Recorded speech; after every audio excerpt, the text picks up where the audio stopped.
Imaginez le film de votre vie, sur grand écran, monté par un réalisateur hors pair.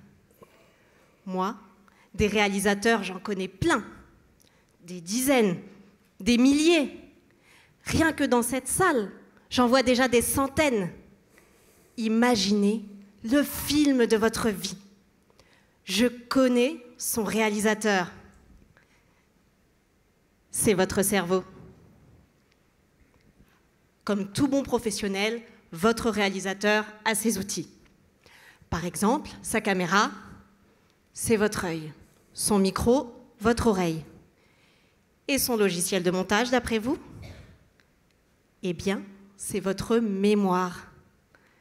Dans le jargon, on l'appelle la mémoire épisodique. Elle est capable de reconstituer, souvenir après souvenir, tous les épisodes qui jalonnent votre existence. Vous savez, à tous les âges de la vie, on peut rencontrer des difficultés de mémoire. Elles nous préoccupent particulièrement en vieillissant.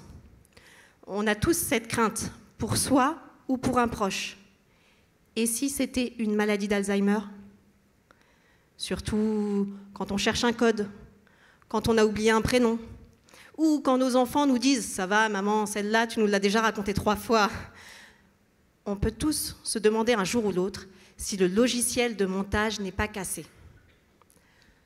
Dans mon travail, j'interviewe des cerveaux réalisateurs. Avec des tests, on essaye de détecter des failles dans le logiciel.